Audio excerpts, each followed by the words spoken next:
Why am I so much better at pour over and I'm terrible at French press?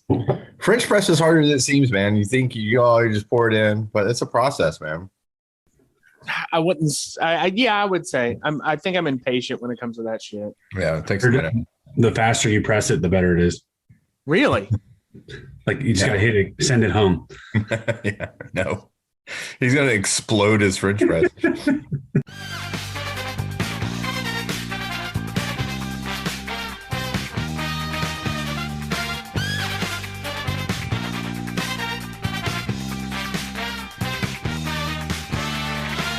Welcome to $2 Steak, a loving professional wrestling podcast. I'm your host, Aaron Varnum. Joining me today, as always, Tolbert. Family.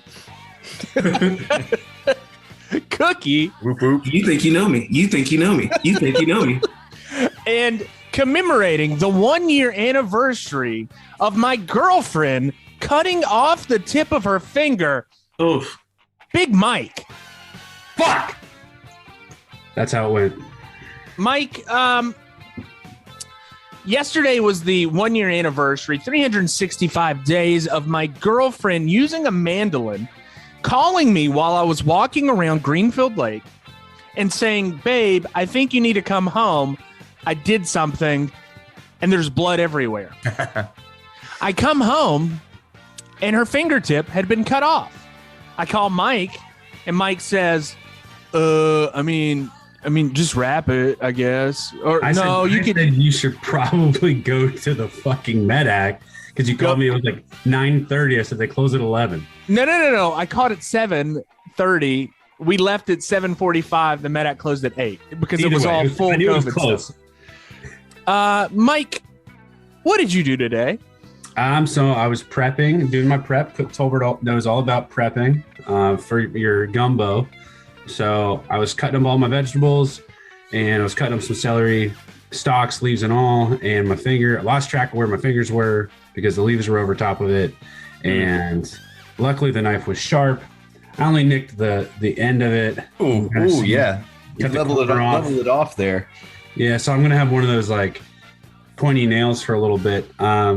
It's not a good gumbo unless you add a fingertip to the mirepoix. Well, and that's where, I was like, man, do I have to scrap all this? And I said, fuck it, nah, because that roux is going to be like 300, 400 degrees when I go ahead and throw it all in there. We did find the piece of the finger, though, and throw that away. We wanted to make sure that wasn't in the food.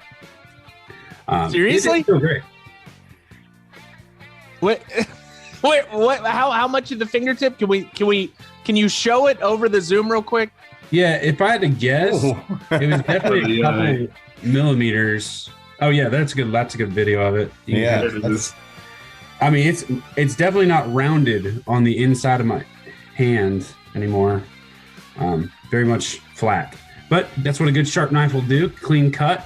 Got it to stop bleeding pretty quickly. Got some liquid Band-Aid on it that felt fucking terrible when I put it on because like I was telling you, Aaron, the nerves underneath your fingernail only really get exposed to pressure and occasional temperature. So when you throw something crazy and wild at it, they have no idea how to react and they're hypersensitive. Kind of like when you get an exposed nerve root in your teeth. It literally felt like I stuck my finger on the oven or the stovetop. Well, that's good. Yeah, but you know what? I was able to finish, ironically enough, afterwards I had to cut jalapenos, so I made sure to keep that fingertip away from those. Oh, God. Finished all of that, and then I had to manage the bread dough that I was proofing and try to roll that out with one hand and get it situated. But I think we're gonna persevere through this, and we're gonna have a good dinner tonight. Coincidentally, go ahead. All right, no, I was just saying. So last time it was snowing, like it is. Well, it's not snowing, but last time we had a winter storm. I was making chili and shoved the top of a tomato can almost to the bone of my thumb. So I've been really careful this year. So that was last year. God bless. Yeah. So it seems to be a common theme around here. Well, I was just going to say that this, all this blood kind of goes into the theme of our professional wrestling that we're going to talk about today, which we'll talk about in a little bit. Mike, anything else this week? Busting out my handyman. Howard Varnum would be proud. We got cabinets in that finally came in after a couple months. And in order to continue this process of partly renovating our kitchen, we had to get the cabinets mounted so that they come and measure for the countertops. Well, the guy we had hired to do it got COVID. And then my wife was freaking out and all this sort of stuff. I was like, I'll just do it. Like, I can do it. She didn't trust me. So far, so good. Going to hang the rest of them today. But I got to buy some new tools, so that was cool. Did you buy real tools or did you get a Harbor Freight? I bought a couple Harbor Freight things because a T-square and a measuring stick are all the fucking same. I did go to Home Depot and purchase a multi-tool, which is really fun, so I could plunge cut my baseboards. And a multi-tool like a Dremel? No, it's called a multi-tool. You can do plunge cuts or flush cuts. You can cut drywall with it. You can make it a sander. It's pretty neat. It oscillates. Oh, okay. All right. Well, anyways. Howard would be proud. Yeah, I'm sure he would. I think he does have a multi-tool, but he also has like all the like hand tools from the pre electricity times. I did think about buying an actual miter box at Harbor Freight so I could, when I do have to do the trim, I'll make a decision on that because currently Nate is storing my gigantic miter saw and I don't really feel like having him bring it back to my house just to do a little trim work. So you're giving him your miter saw? No, he's currently just storing it at his house. We were both aware that it is my saw. Nate is the guy that like, if you need storage, you go to his house apparently. It's the community chest of tools. Tolbert lives in the area. We all live here kind of close by that we borrow stuff. Yeah, but Tolbert's like Homer Simpson. All of his stuff has got Mike Mauer's name on it. I got my own tools, buddy. I've got a miter saw. I've got an air compressor. I've got nail guns. Man, I've got my own arsenal, Varnum. Don't trip. Ooh, don't trip. He said, "Don't play me.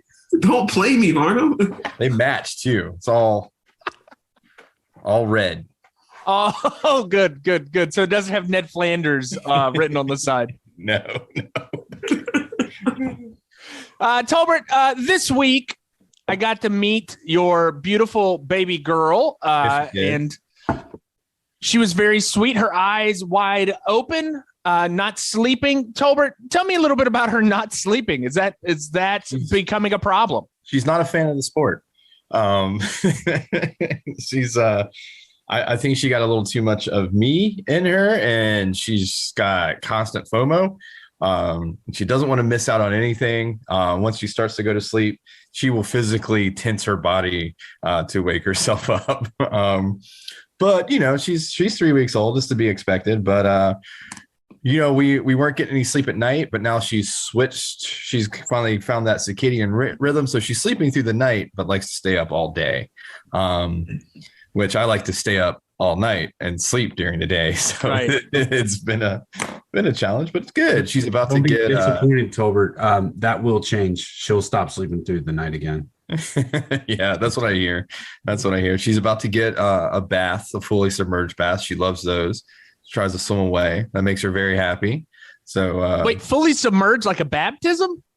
Oh, no, you don't dunk their head. You got this little infant chair you put them in, and you fill up the tub and you put them in there and they kick their legs and get all happy and stuff. She loves it. Did I ever tell you? I think maybe we've mentioned this before, but I was terrified of being baptized as a child because my Uncle Roger told me that they hold you underwater and recite the Lord's Prayer, the entire Lord's Prayer. Yeah, the whole thing. And if they mess up, they start over. You practicing breathing exercises? Yeah. You're like a free diver about to go in. Yeah, Uncle Roger's like, and if they mess up, they start all the way over while you're under. Jesus Christ. And I'm like, would the preacher really mess up the Lord's Prayer? It's pretty common knowledge at this point. I was very hungover when I got baptized because I was 18, I think. And I'd been out all night with my friends and I was just like reeked of booze. You do know your mother does listen to this podcast. I know, but we might have said the magic word. She might have already turned it off. Yeah, I wouldn't even have gotten baptized if it weren't for my grandma dying. Oh, Jesus. She wanted to see her grandson's soul saved before she passed away. I think that and this is honestly, I was at I was like 10 years old, and I had a really good friend invited me to go to vacation Bible study with him. And we went to Methodist Bible study. Methodist Bible study is a lot more laid back and kind of chill. This was a Pentecostal vacation Bible school. And since I was a Methodist, they were like, this guy's a little bit, he's unclean. He needs to be scared a little bit. Yeah. They gave me this Bible tract that was one of the most terrifying things ever. And it has like this heavy, like you open it up and it's like the wages of sin is death. And it's this heavy metal like photo of like the devil like killing somebody. And it's like that it scared the crap out of me. And, you're reading this and I'm like, I need to be saved. Like right now, I'm 10 years old. And my mom's like, I don't think you need to be saved right now. You're fine. And no. I took the altar call at this Pentecostal Bible study, vacation Bible school, which is supposed to be fun. Like at Methodist, it's like you have an ice cream sundae and you learn about Daniel and the lion's den. At the Pentecostal, it's like you learn about how you're going to hell. And it scared me so much. Hi, Ava Rowe. she's podcast momming. She looks very happy to be here. Not really. But, say hey everybody. Still working on that head control. Hi, Ava. I'll tell you, Ava Rowe was very sweet the entire time. It was Snuffy that wouldn't shut up. Yeah. Well, because you brought the delicious Indochine takeout. Delicious Indochine, which Jasmine made me throw out the leftovers. I felt like Homer Simpson and the giant sandwich today because it had been 3 days and it was taking up room in our fridge. Oh, you got anything to say, baby? No. Riveting. Anyways, Tolbert, anything else this week? No. Oh, wait, Tolbert. You did have your annual Christmas party. Tell me how the Christmas party was. Oh, yeah. We had the Cape Fear employee party. I almost forgot about that. Yeah, I did get an extra day off this week. We one day a year. We usually do it a couple days after New Year's, but got pushed back a little bit this year because of COVID and such. But yeah, we shut down the bar for a day. Everyone gets time to spend time with each other and friends and family. When you work in a staff like that, you don't always get to drink with each other because everyone works opposite shifts. So it's a very rare thing. Everyone sits down together. So we hire a bartender, open bar, the whole deal. Sounds like a super spreader. Yeah. We're all vaccinated and responsible service staff, but very small party. But good stuff. Got a couple hours in. My daughter had a little dental procedure done earlier that day. So thankfully I got a couple hours to spend there, but I came home pretty lit though. And wife was not too happy because I had to sleep on the couch and I couldn't help with the baby, but had a good time. Did anybody get spine busted or power bombed like Not last this time? year. Wrestling has been strictly prohibited since the DDT incident at Cape Fear Wine and Beer, which a friend of mine, I still don't know why, but it got full on snap DDT'd. And the security, did I ever show you the security footage? Yes. It's brutal. Yeah. Ended up with, Who did? I don't want to name Okay, fair enough. I don't want to name I was hoping it was going to be you, Tolbert. But, I did not DDT my friend. I watched my friend get DDT'd. Cookie, we're not going to tell you who did it, mate. Yeah. Love it. Okay. But yeah, copious amounts of booze and play wrestling usually don't go well together. Therefore, it has been strictly banned from. And we're all getting older now too, so. You were old but like when you guys this was only 2 years ago. Yeah, don't even act like you like. Hey, I've had time to mature. Much time has passed. Mm-hmm. So Tolbert, I see you're drinking a beer. You're gonna have to dump today before you. I'm drinking a Michelada, so it's a beer with a little Bloody Mary mix in there. But no, you're gonna have to dump before you breastfeed. No, all natural. I do it I'm very European the way I'm raising my child. See, I'm learning all this stuff. Jasmine, instead of listening to $2 Steak, a pro wrestling podcast, listens to all these birthing podcasts, Australian, New Zealand, Polynesian American Mamas. I'm a fan. And it's always I will be, playing my PlayStation 5 and she'll be preparing dinner and all I hear is like, he tore me open from butthole to vagina and I was torn open and I'm like, oh God. We're gonna at Polynesian Mamas this week on the Instagram. Big fan of the pod. Keep the content going. It's great. Thanks. They have some good recipe tips and stuff too. But good. Yeah. Wholesome listening. Bone broth is the key to healing. Bone broth. Thank you, Tolbert. Cookie. Yes. So as a newly ordained preacher, we talked about this last week. You have certain things you got to do. And but you're also going to be a part of the bachelor party. This bachelor party, not in any of the cool places like Las Vegas, Miami, New York City. Like I'm thinking of cool places that you could go for a bachelor party. Charleston, Asheville. Instead, you are going to Gatlinburg, Tennessee. One question before anything else. Are you going to go see Andy Williams in concert? Andy Williams. See, and you probably just dated me because I don't know who Andy Williams is. Exactly. He sang Moon River. Okay. No, I'm not. I will not be going to go see him. You know what? Bobby is a very low-key person. So he said, you know what? Instead of going to all these other places, I even offered, Salt Lake City. We can go snowboarding and stuff like that. I was like, we can go to Colorado snowboarding again. He said, no, said man, that so you didn't have to buy a plane ticket. Well, Colorado, yeah, Colorado for sure. Are your fans, are friends, fans of the Confederacy, the Civil War? You're going to go to some reenactments, maybe see a battlefield. I want you to know that we're a melting pot of friends. Like we have like we got a couple of Hispanic guys. We got some Middle Eastern cats, black kids, and white kids. We got a whole smorgasbord of ethnicities coming in. Well, you will see Confederate flags. Just they're going to be there. You'll also see. So Gatlinburg is basically Myrtle Beach of the mountains.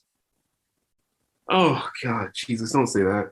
Are you messing with me? Or are you being serious? No, I'm dead serious. Gatlinburg and Myrtle Beach have a lot of the same attractions. You guys can go to Ripley's Believe It or Not in Gatlinburg, which is always a fun trip. You can go to any various country music shows of like people. I can't even think about it right now. Probably people that Travis grew up listening to. Yeah, I was just saying it's either people that didn't make it or have been on their way down for a long time. Yeah, if Joe Diffie did not pass away from COVID, God rest his soul, he probably would be performing in Gatlinburg, Tennessee. Aaron, do you think there will be some down home wrestling in Gatlinburg? That's Tennessee? actually, Gatlinburg is pretty close, I think, to Kingsport, Tennessee. And Kingsport is the home of some of the greatest Southern wrestling ever. Oh, wait a minute, Cookie. So you are going to be in Gatlinburg, Tennessee. Let's talk a little bit. I got to do some research real quick. I have to make sure. I might make you guys come to Spartanburg, South Carolina. Let me see how far of a drive that is so you can see the Rock and Roll Express against on their FTR. farewell tour. Oh, yes. So yeah, next week I will be going there, and I don't know what to expect, boys, because Bobby, like I said, he's a pretty low-key guy, so he's not really want to do much. He's kind of just want to be inside, drink, engage in some typical behaviors. But you guys have been to bachelor parties. What are some things that I could do with Bobby that could be fun? You can pay for a stripper. fondle him. You can. Are we taking notes here? Like, so what are his interests? It's Bobby.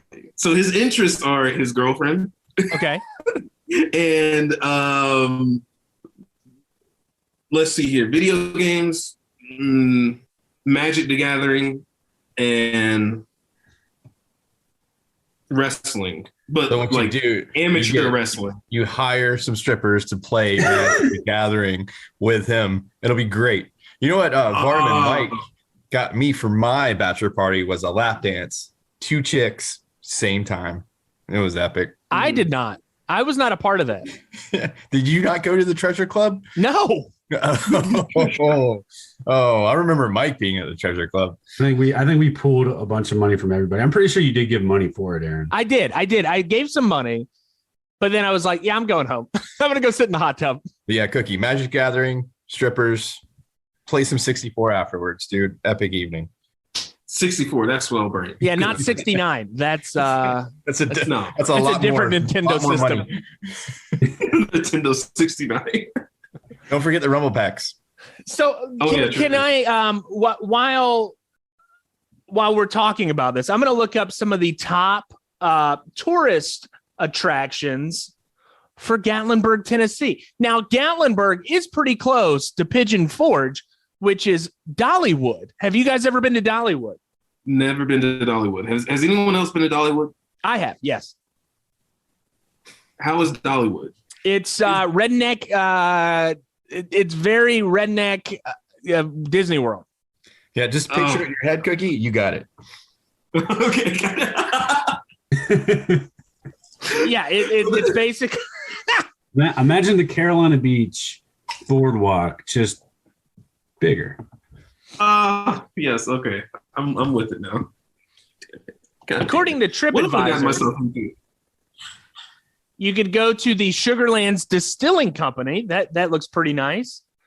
All of these are basically distilleries. There is a Ripley's Aquarium of the Smokies.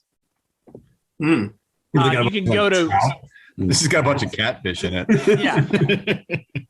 Everything is basically. You can go to the Rowdy Bear Mountain Coaster, which actually looks pretty cool. It's a roller coaster. Yeah. A singular roller coaster. That's it. Okay.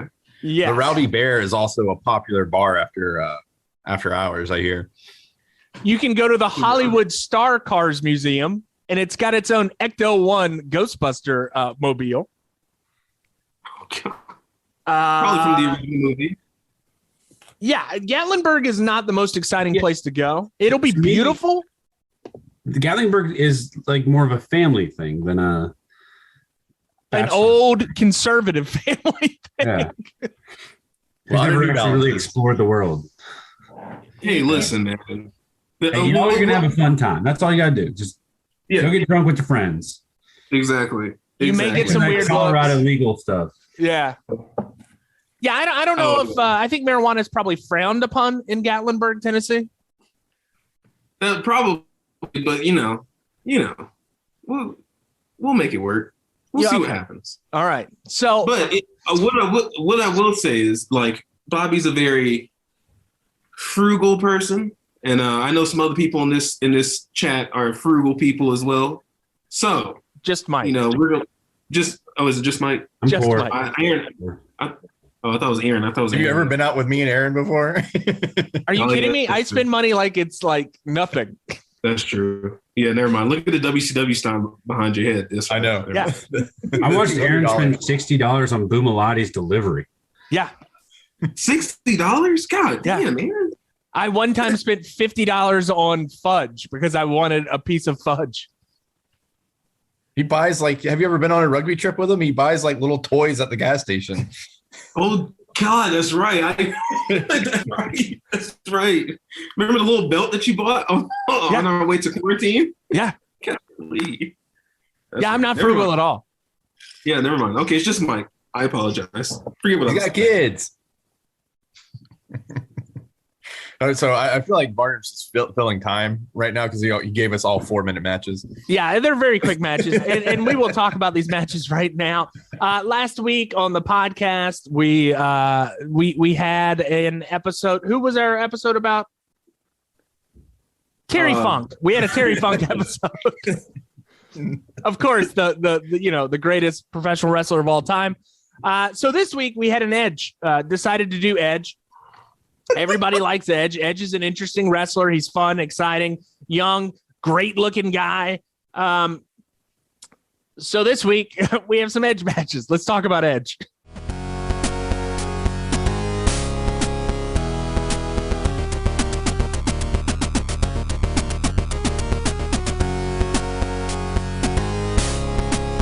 All right, for the first matchup of the evening, Big Mike, you have got one Adam Copeland against Drax the Destroyer and the Undertaker.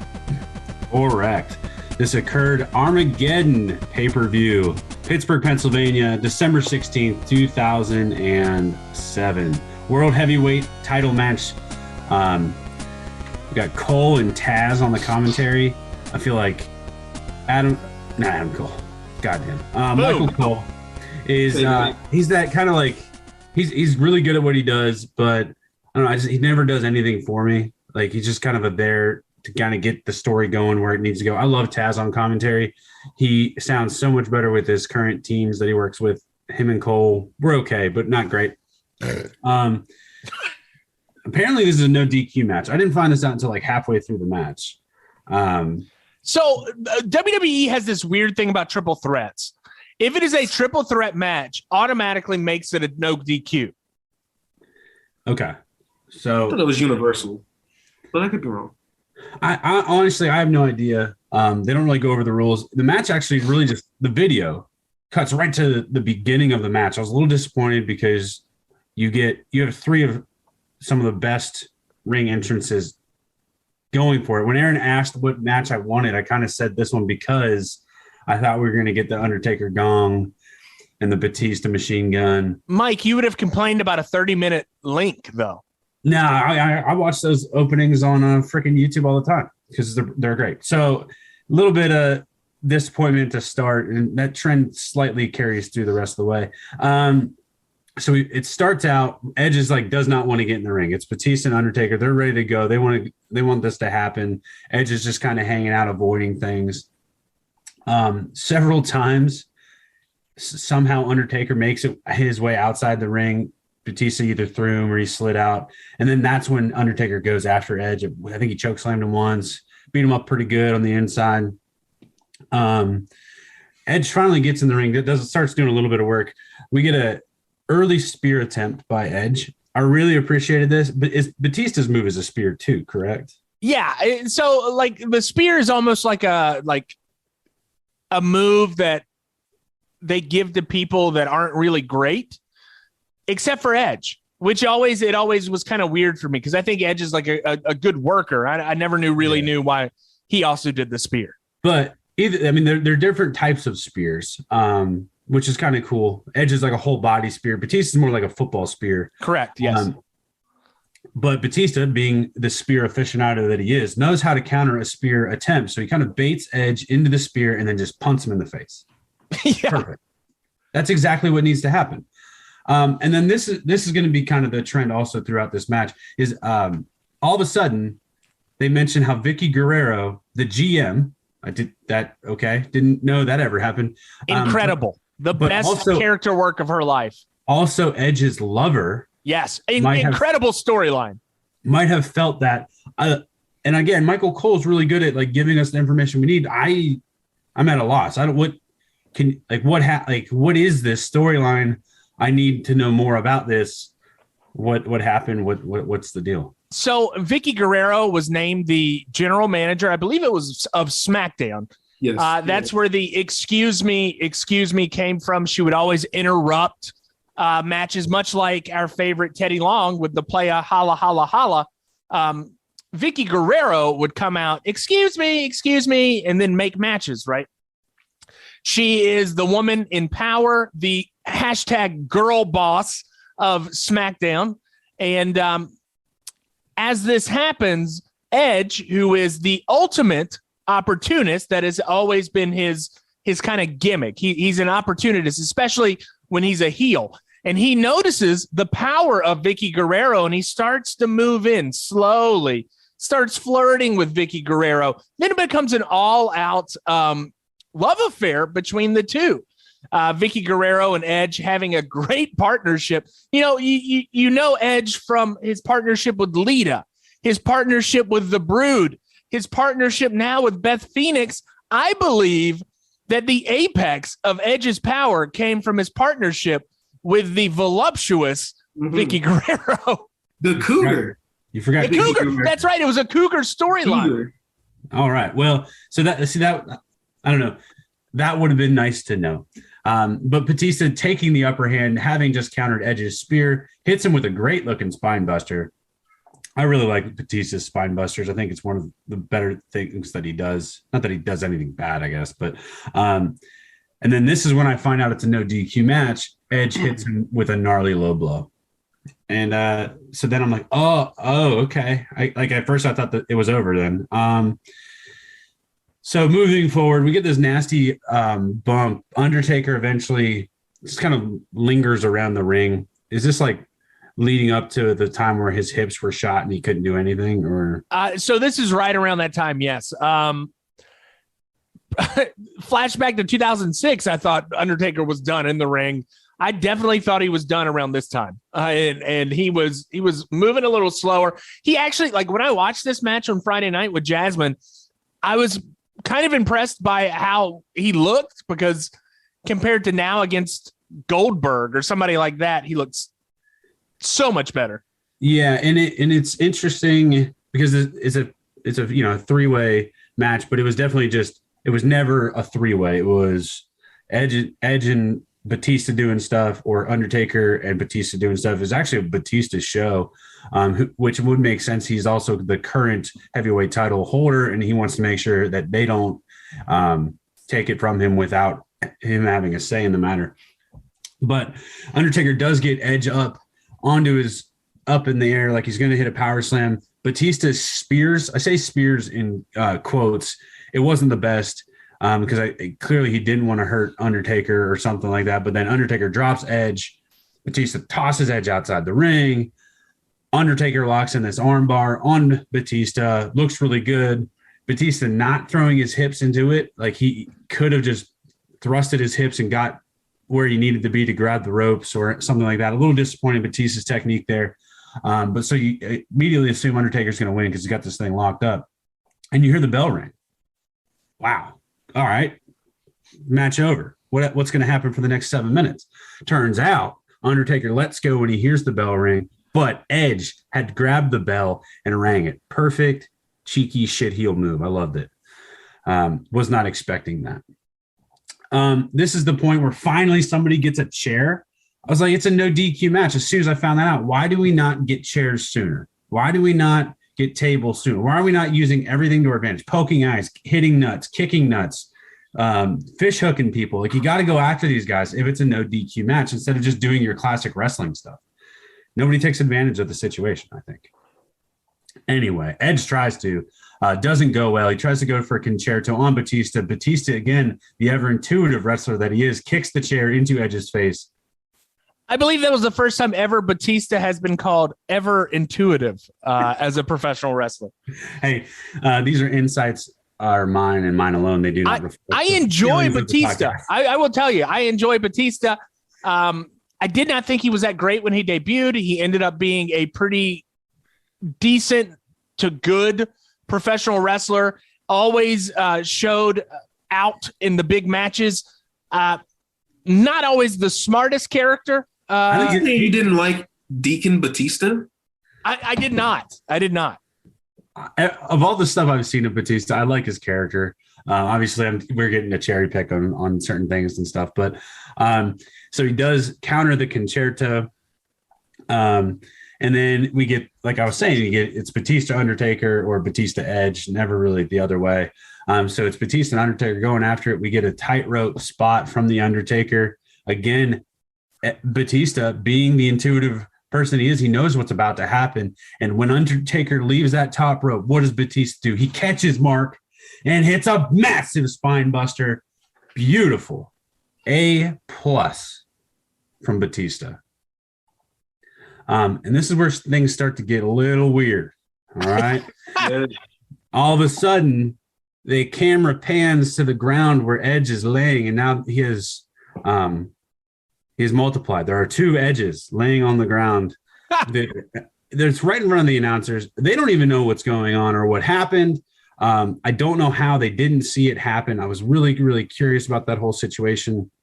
Michael Cole is confused as all get out, but he continues to work, not thinking anything of it too much. One of the Edges then gets in the corner to do a kind of a move, looked like a flying nothing off the top rope. Undertaker catches him, choke slams him, but it was in fact the wrong Edge. So then Edge, or fake Edge, is sitting on the end in the corner. Batista and Undertaker then start having this really cool back and forth countering their moves and all this sort of stuff. It ends with Batista taking a tombstone on top of his head from a 7-foot tall man. And you can clearly tell that Undertaker is now about to become the heavyweight champion of the world. Until another Edge comes in, hits him with a chair twice, and then Edge steals the pin on Batista. 1, 2, 3. Edge, the cheeky shit heel that he is now the heavyweight champion. He's walking up the ramp, and then there's 3 of them. I don't know where the third one came in or what he was doing or why he was there, but now there are 3 Edges. I don't know if he forgot to do something in the match. They never make a reference to why there was a third one, because we only ever saw the second one get chokeslammed. Undertaker looks really confused. And Batista is still catatonic on the mat, just kind of like quivering around because he just got dropped on his head. Did you recognize who the other 2 Edges were? You only got a face shot on one. I thought one was Christian, but I couldn't tell because they were literally like their hair was. It was a good camera, good producing, so you couldn't see who they were. Mike, I'll give you a hint. He is the face of GCW right now. Yeah, he is the king of GCW. Cardona. Yeah, one was Matt Cardona. I didn't even know Cardona ever had long hair. And the other one was Kurt Hawkins, your favorite taco eating man. Yeah, so it was an okay match. It needed a lot more. There are some matches you can literally pull off the internet, watch, and you just get into it and you know what's going on and everything like that. There was just way too much story. And normally I like storyline, but like there was way too much like in-depth story crap going on to really appreciate what was happening. I don't mind if there's not a lot of like amazing wrestling going on, because if they're telling a good story in the ring or whatever. It was not great. You could tell that Undertaker was just kind of going through the motions a little bit. At one point he had, and I actually wrote down Mark is gassed. Yes. He had the absolute worst kick out, in quotes, I have ever seen when Batista was doing a pin attempt on him. Literally, I don't even think he got his hips up off the mat to do a kick out. I think he literally just like flicked Batista with his fingers, and Batista like rolled off of him. It was fucking atrocious. It was terrible. Again, they got it square on the camera. Like it wasn't a side view or anything, so it looked terrible. So it's probably a good thing that Undertaker didn't become the heavyweight champion. For some reason, I think he did after a little bit, and then him and Edge kind of had a back and forth. Well, so what happened was Edge got the title from Undertaker. Somehow we didn't hear how the Batista got the title from Edge, which is why this 3-way happened. Again, Michael Cole dropping the ball a little bit on giving me some context of what's going on. Eventually the Edge actually had a pretty good Hell in a Cell match with with Undertaker at some point. I will say somebody in the crowd had a sign that said Steelers suck, and the Steelers do not in fact suck, because they are playing the Kansas City Chiefs tonight in the playoffs, and they are going to win. I did want to bring that up, and that was one of the reasons why I picked this for you. There was a lot of Steelers memorabilia around the arena, and one guy with a Steelers sucks sign. How were they in 2000? Was it 2008? 2008, yeah. 2007 when this took place. Okay, how were they that season? 2007. I want to say the 2006 season is when the Steelers and Browns played each other in the playoffs, and the Steelers won. I mean, they were always decent. The 2005 season is when they won the Super Bowl. So they were good, not great. I think 2008 is when they went to the Super Bowl again. Okay. This was that weird year when the Colts won the Super Bowl. Yeah, this was peak Ben, like career wise. So they made the playoffs every year. I mean, we beat the dog shit out of everybody in that division the whole time. All right. Well, thank you, Mike. We will try to alleviate that. I've got some ideas, and we will talk about them, about who we will have on as our focus next week. So let's get to Cookie.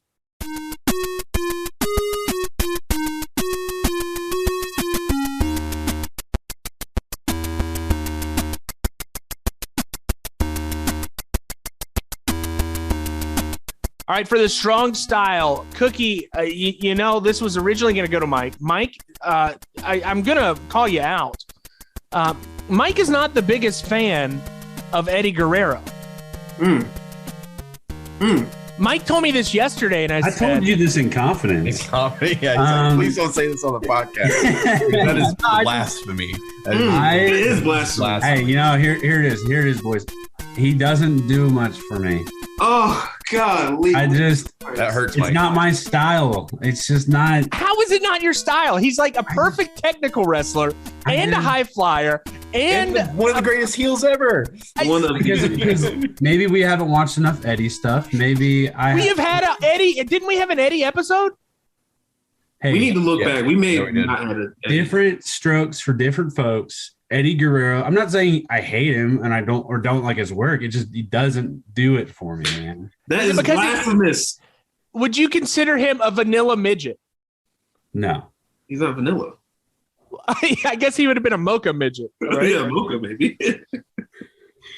That is blasphemy. We need to have a show called Wrestling Blasphemy where we all just say our blasphemous takes. Hot takes. Like I can talk about how I think Finn Balor is the next Sting, and then Tolbert to beat my ass, and Mike can talk about how he doesn't like Eddie. Next thing, what has Finn Balor done lately?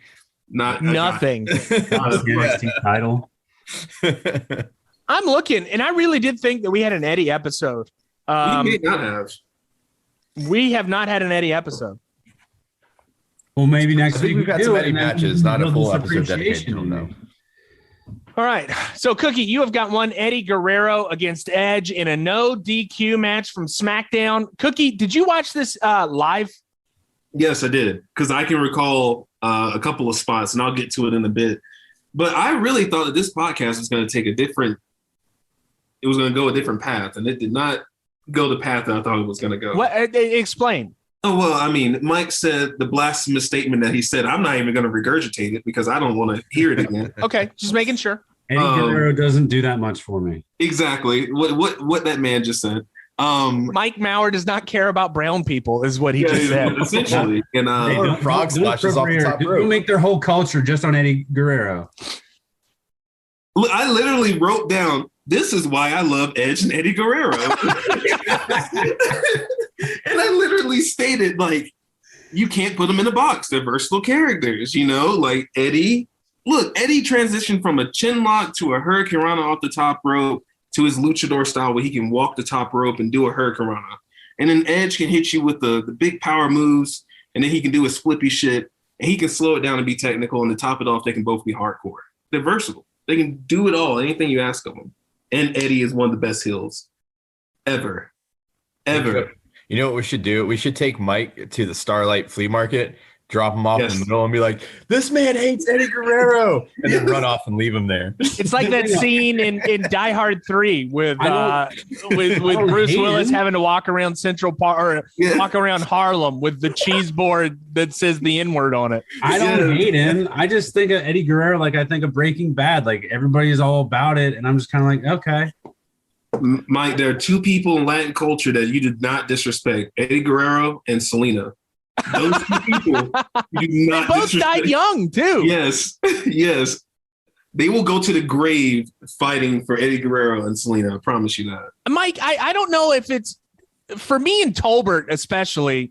Like we got to see Eddie Guerrero as this skinny guy with a mullet, like working fun matches on WCW. Like I remember him 1994, 1995 being on WCW, like just having fun stuff, but he was tiny.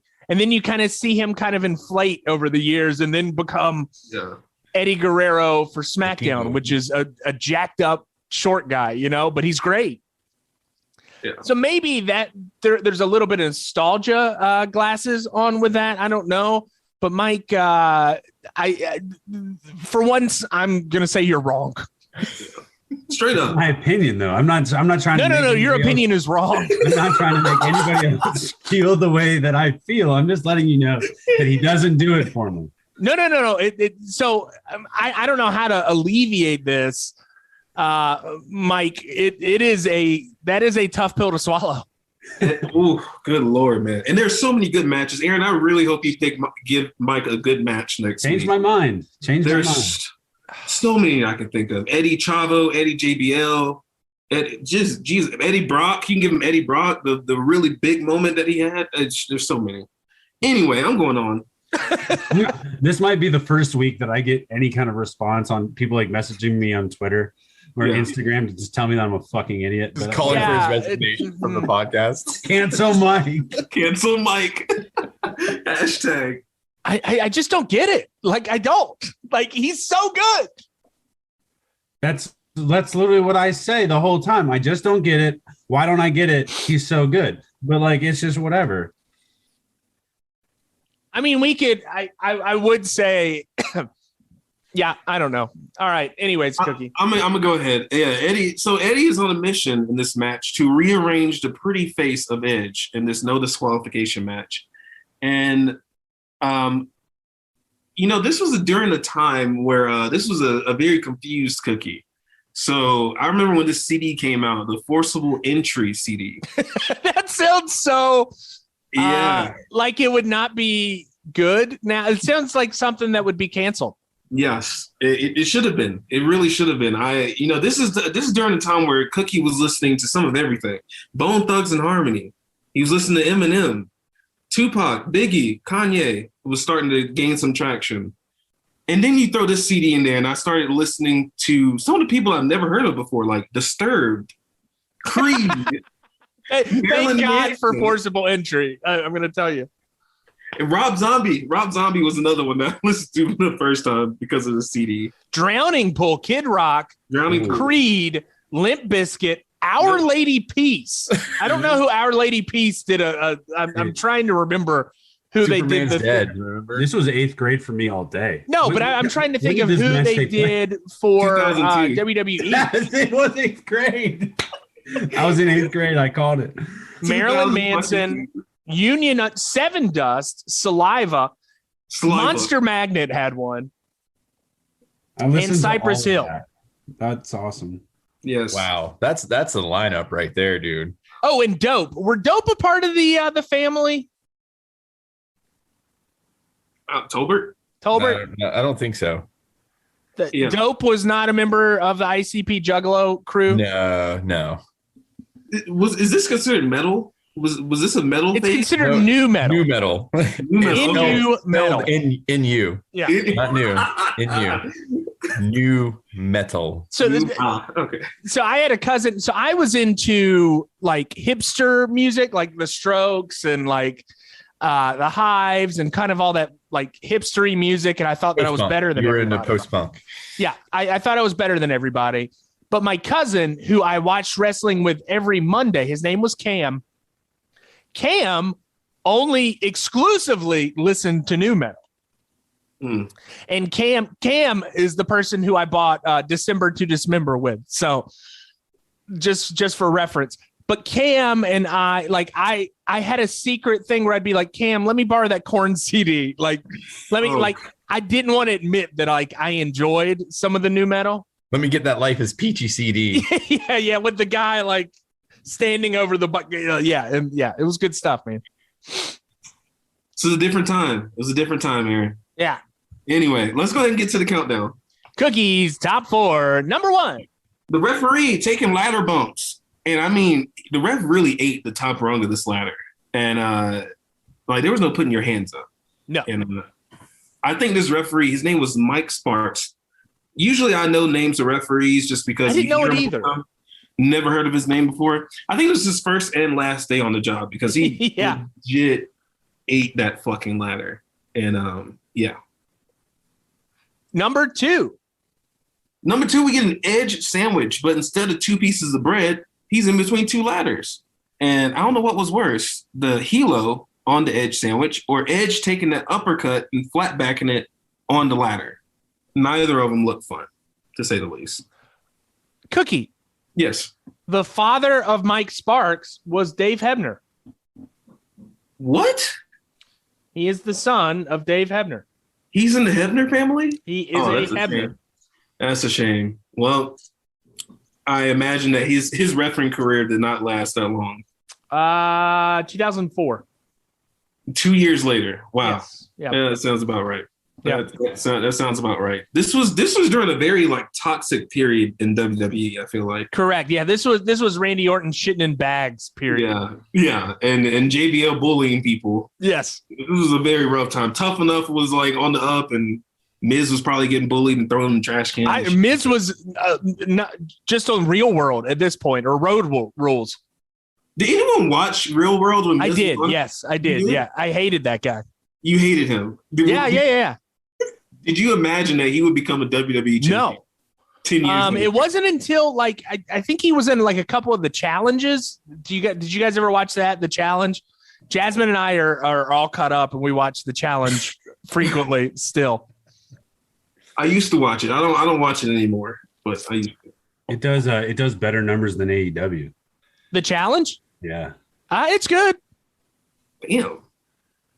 That's a number right there. If they're doing better numbers than AEW, or AEW just isn't that. I don't know. Never mind. We'll continue. Number 3. All right. Edge's neck at this point was hanging on by a fucking paperclip. Had to be. Because did you see his head bounce off of that mat? Yes. That sunset flip off the ladder was just a gnarly bump. Probably an unnecessary bump in 2002. And then Eddie, you know what? Eddie said, "Hold my beer." And he took a backdrop onto a ladder sitting in the corner and damn near broke his neck. All of this for nothing. Literally, there's no title on the line. It's just 2002. We think SmackDown is better than Raw. And those motherfuckers took that shit seriously. And they really put on a show. And that's why I loved SmackDown during this time, because I thought it was 100% a better show than bringing back old Goldberg and Triple H with his fucking weird mustache. It's a weird time. It's a weird time for Raw. Go ahead, Aaron. I know you want to say something. I looking back, I actually agree with that. Like, SmackDown had better matches. Raw was more storyline based. SmackDown was more athleticism based, I believe. Yes. If I could compare, SmackDown was kind of like the cruiserweights in WCW, where they were just putting on fucking clinics after clinics after clinics. And Raw was weird, like Vince Russo, Katie Vick storylines. It was just a weird time. Goldust being electrocuted. I don't know. It's fucking weird. Let me go to my honorable mentions real quick. This was my favorite SmackDown set. The fist going through the glass. Yes. Oh my God. It was amazing. This brings back childhood. I was watching every Thursday night glued to the TV. And man, Eddie could do some stuff that always just seemed logically like this is what a bad guy would do. Like if he's on top of a ladder and Edge is about to walk up, he's putting his hands up and going, whoa, whoa, whoa, whoa, whoa, whoa, be careful. We both could fall, Holmes. Like he's doing stuff like that. That's Eddie Guerrero for you. He's doing the little stuff, but if you watch it, it just makes sense. And it's I don't know. It's just he's a great wrestler. Let's just say that. He's a great heel. Also, that drop kick into the ladder from Eddie, chef's kiss. Yes. Chef's kiss. So I think one of those bumps was actually the bump that broke his neck, correct? Edge or Eddie? Edge. It probably broke his neck. I believe Jasmine was doing research on Friday night as we were watching these matches. One of those was the one that actually put him out for a while. And I remember that time because Edge was, I was like, where the fuck did Edge go? And he was gone for like a year and a half. And then he realized like, and I was like, what bump did it? And then you think about it, it's like all those ladder bumps that he took. I swear to God, it was a period of like 5 years from like 1999 to 2002 where Edge was just taking unnecessary bumps. He was doing ladder match after ladder match. It was insane. So I'm not surprised that his neck went kaput. Yes. And I'm kind of surprised that he's honestly back in wrestling right now. Correct. Yeah. It just doesn't make any sense. Some noteworthy signs from this 2002 match. Keyword 2002. Eddie mowed my lawn. And the mode was misspelled. M-O-E-D. Eddie mowed my lawn. Eddie Moed. My lawn. Eddie stole my mullet. Yes. And this one really wasn't a sign. It was just someone in front holding up a copy of a Playboy. I don't know why. I thought that was hilarious. It was just, you could just see, is it China? Like just on the Playboy cover and he's just spinning it around. Yes. Oh, 2002. You can't get away with stuff like that anymore. All right. Number 4. Edge said, all I need is 2 ladders to get this match over. And get it over, they did. The Impaler DDT off the ladder to the end of the match. It looked great, but holy fuck, Edge was taking like I said, insane bumps for a 5-year span. And I think he maxed out his bump card with this match. I was going to, like you said, he was gone for, I think, a year and a half after this. And then he had his long run. And then once again, he had neck issues. Man, it's crazy to think about that. Because I don't know, just those bumps that they took back in the day, man. I feel like they don't take bumps like that anymore. Probably to save the wrestler, thank God. Yeah. Just to save them from themselves. Because, Edge and Eddie did some crazy stuff, man. And Eddie was tiptoeing, balancing on the top rope like he's Rey Fenix. Just 2 amazing wrestlers. It wasn't a 5-cookie classic because the first 10 minutes were kind of dry, but I'll give it 4 cookies easily. Okay. Because just when I wanted to say, wrap it up, boys, they pulled me back in. Pull me back in. And you know they did not pull back in? Mike. They did not pull Mike back in because Mike hates Eddie Guerrero. Didn't say that. Mike, I can't wait till next week. I cannot wait. I hope you change your mind.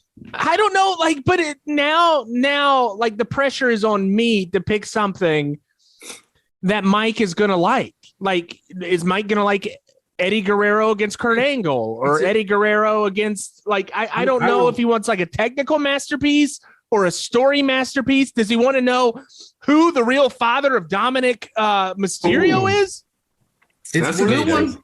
You guys act like I don't like it. He's like a bologna sandwich. Like it's okay, but like I wow. That's racist, Mike. A bologna sandwich? You just compared Eddie Guerrero to a bologna Why didn't you just call them huevos rancheros or something? Or a torta. Or a torta. Yeah, a fucking torta. Tortas are delicious. Delicious. Top notch. Mike. Wow. Aaron, you have got to give him something good. Now the pressure's on me. Yes. Thank you, Cookie. Everybody come see the greatest show. Gather up all juggalos and roll. Everybody come see the greatest show. Gather up all juggalos and roll. All right, for our final matchup of the evening, if you could call it that, I don't know what you call this. This is great. What it is. Tolbert, every time I can get a chance to show ICP's greatness on this podcast, I try to figure it out. So you have got the Brood against the Oddities. The only ICP I could have found associated. This is ICP by proxy. This is ICP associated because they do the intro for the Oddities. Throw your hands in there. Don't care. And this captures prime young new metal Tolbert watching wrestling in the living room on a Monday night. Jesus Christ. Some of my favorite times of wrestling, the Attitude Era was amazing. This is late 1997. Everyone remembers the Oddities. It was a stable of older wrestlers that now they have like a new gimmick. They're weird, they're kooky, they're also huge as well, with the exception of Medusa. Not Medusa, Luna. Excuse me, Luna. Can you explain some of these gimmicks? All right, so you've got you've got the Giant Silva, which is just this huge man. He's like pushing 7 feet tall. You've got Golga, aka Earthquake, but Golga is what was definitely the favorite of the Oddities, and he's the one that got everyone else so pumped up. So he's huge guy. All he wore was brown sweatpants and like a baseball tee, like a dirty baseball tee. Yeah. A really off-putting, like flesh-colored, like rubber mask. But his trademark was his giant Cartman doll that he carried around. Do we know why he liked Cartman so much? No, I guess it was all right. So it's 1997. South Park is, at the peak of its popularity. Everyone's quoting it. Everyone's wearing South Park memorabilia. The fans are into it at this point. They love ICP. They're loving South Park. It's a different time, man. They're all listening to their cousin's Corn CDs as well. So I guess it just went along with the times, went along with the gimmick. Maybe he was a fan and thought it would just get over with the crowd, which it did. And his storyline is he's obsessed with his Cartman doll. You do not mess with his Cartman doll or he will kill you. It's like his little child. But yeah, so you've also got the Jackal, another huge guy. Then you got Luna, and eventually Shaggy Two Dope and Violent J do join the Oddities. And you saw them on almost a weekly basis. Eventually, George the Animal Steel joins the Oddities as well. That's much later on towards the end. I even think we got Sable in there at one point. Yeah, like it was just a group of special people. Special people, but they were so over. They didn't even really do anything when they came out, but they were so over when they came out. They just kept letting them come out and steal the show from week to week. But a lot of people liked them. I'm not a huge fan of the Brood because of the sexy vampire thing. I love Edge.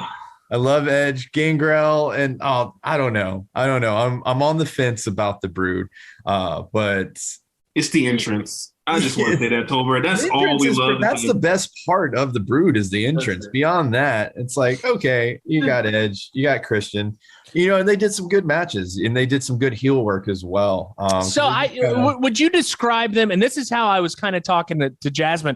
It's a mix between Interview with a Vampire, Blade, and The Matrix, all in one. All popular at the time. Very much. They just kind of combined all that. And it's like, what's his name took the Matrix gimmick. Edge, Christian, and Edge and Christian and Gangrel took the interview with the vampire, homoerotic vampire look. Yeah, kind of thing. Puffy shirts. Yeah, puffy shirts, Seinfeld shirts, pirate shirts. But all right, so the Oddities come out, they pump up the crowd. They're having a good time doing what the Oddities do. The Brood comes out.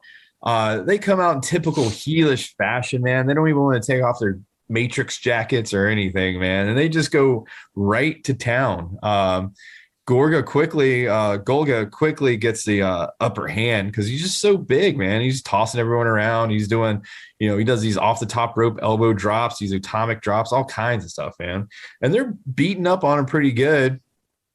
And mind you, this match is only like 4.5 minutes long, so yeah, a little bit of action. The Brood getting thrown around until the Healy cheeky Edge steals Golga's Cartman and holds him hostage Did where, not respect his no authority. respect, and it automatically just distracts him. He's worried about his giant Cartman doll.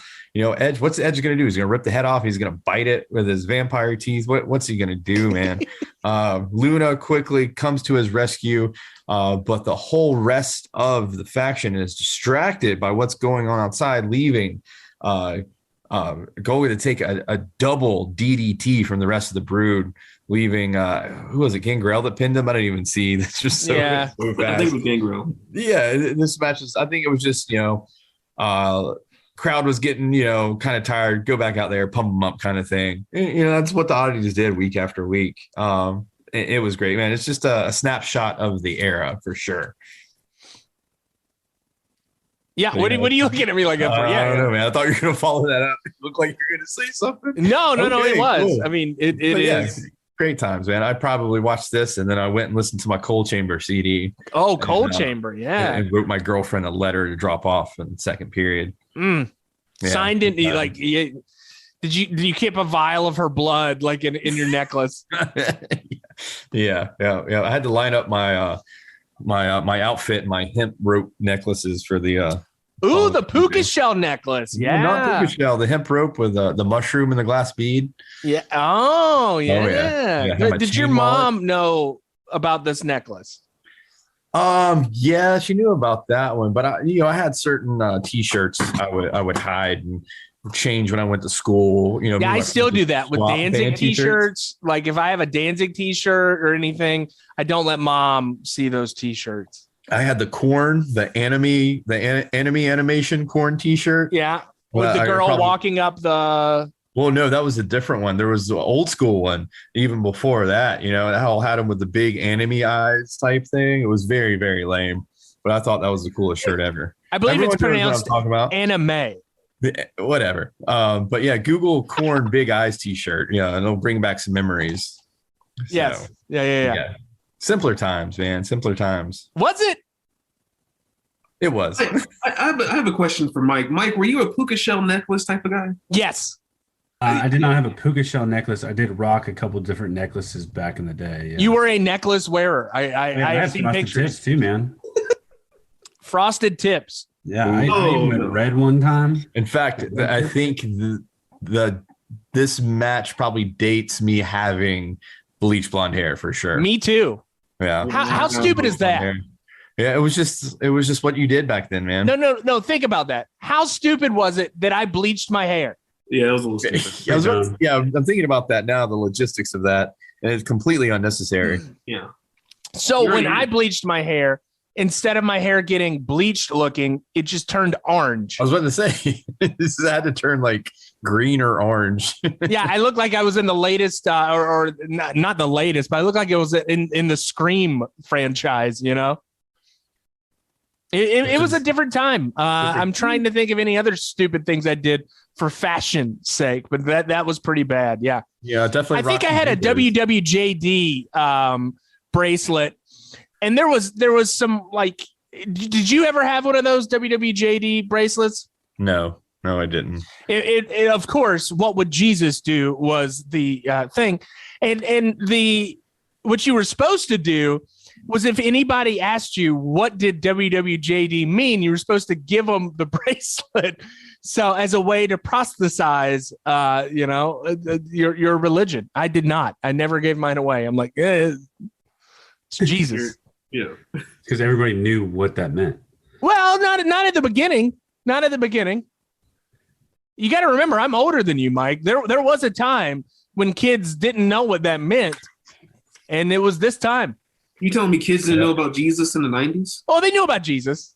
Oh. But they didn't know what he would do. Yeah. What would he do? Oh, shall I get to the HighKu? That's what Jesus would do. He'd write a HighKu. All right. I want cheesy poofs. Sexy vampires. Oh, the late 90s. Oh, the late 90s. Indeed. What is that? Oh, there it is. That's the Korn t-shirt. Is that the Korn t-shirt? Oh my God. I totally remember that. And it was so bad. My cousin had that shirt. Yeah. I wore it like every other day, dude. Cam, if you're listening, that was the shirt that you wore. at my grandma's house, and my grandma was offended by it. By the anime characters. They look demonic. The anime new metal characters. That one of them Japanese cartoons. Yeah, that's demonic. All right, so we could have gone for a Golga John Tinta themed episode, which would have been fun. We could have gone with a Eddie. We are gonna go with an Eddie episode now that Mike has, revealed his prejudices. Yes. So we're gonna do that next week. Go ahead, sorry. So what? I'm sorry. I was just gonna say we could have had Batista or Undertaker as well, but yeah, Batista would have been interesting. Undertaker would have been interesting as well. But it sounds like we are going with an Eddie Guerrero episode. Yeah, we're gonna make Mike watch Eddie Guerrero matches, and then we're gonna take him to La Horta for some cultural, softening up. I love La Huerta.